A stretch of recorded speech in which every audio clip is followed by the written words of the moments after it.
السلام علیکم. وعلیکم. میری روٹین ہوا کرتی تھی کہ میں صبح شام کے اذکار اور رات کو سونے سے پہلے اذکار ضرور پڑھا کرتی تھی. تو ایک دن میرے ساتھ ایسے ہوا کہ میں سستی میں اور بس صبح کے بھی نہیں پڑھ سکی، پھر شام میں بھی میں سوچ رہی تھی ابھی پڑھتی ہوں اور پھر نہیں پڑھ سکی، اور رات میں بھی اسی طرح ہوا اور میں سو گئی. تو رات میں 3 بجے کے قریب میری آنکھ اپنے کمرے میں شور سے کھلی تو میں نے اپنے سامنے 3 ڈاکوؤں کو دیکھا جنہوں نے اپنے چہرے کور کیے ہوئے تھے، اور ہم رات کو دروازے بند کر کے سوئے تھے، میں اور میرے ہسبینڈ، لیکن وہ کھڑکیاں کھول کر اندر داخل ہو گئے اور ہمارے بیڈ روم کے بھی اندر داخل ہو گئے. تو میرے ہسبینڈ نے ریزسٹ کیا تو انہوں نے ان کو قتل کر دیا.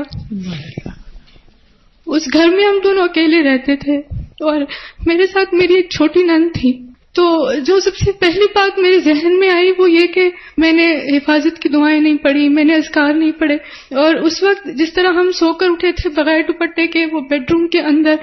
اور گھر کے دروازے کھلے اور ہم لڑکیاں اکیلی اور 3 نقاب پوش ڈاکو، اتنا خوفناک منظر تھا. اور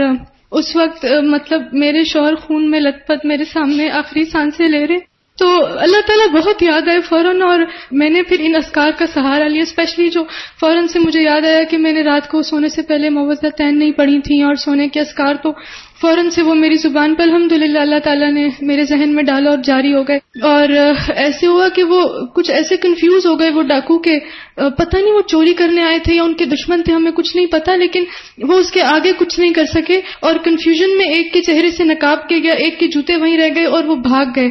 اور میں گھر میں اکیلی تھی، لیکن الحمدللہ اللہ تعالیٰ نے جو ہی میں نے یہ اذکار پڑھنا شروع کیے، میں نے اپنے اندر ایک ایسی غیر معمولی طاقت محسوس کی. اور بہت ساری مشکلات تھی، جیسے میں نے فون اٹھایا تو میرے پاس کریڈٹ نہیں تھا، PTCL خراب تھا، کوئی نہیں تھا اس وقت میں، لیکن اس مشکل سچویشن میں فوراً سے مینج کرنا، گھر والوں سے رابطہ کرنا، پھر اپنے ہسبینڈ کی میں نے ان کی روح نکلتے ہوئے اپنے سامنے دیکھی، اور یہ اذکار کا ساتھ تھا کہ میں اس وقت میں اسٹیبل رہی. پھر ان کو ہاسپٹل لے کر گئی تو بھاگتے ہوئے جو چیز سب سے پہلے مطلب مجھے سامنے نظر آئی وہ قرآن تھا، اور میں نے اپنے ہاتھ میں پکڑا اور اپنے ہسبینڈ کو لے کے ہاسپٹل گئی تو ڈاکٹرز نے ان کی ڈیتھ کو کنفرم کر دیا. اور جو ہی مطلب ڈاکٹرز نے پوچھا کہ یہ آپ کے کیا لگتے ہیں، میں نے بولا یہ میرے ہسبینڈ ہے، تو انہوں نے کہا یہ تو ایکسپائر ہو چکے. میرے ہاتھ میں قرآن تھا اور سب سے پہلے میں نے قرآن کھولا اور یہ جو ہم سورہ آل عمران اور یہ والی ساری آیات فوراً سے میرے سامنے آئی. تو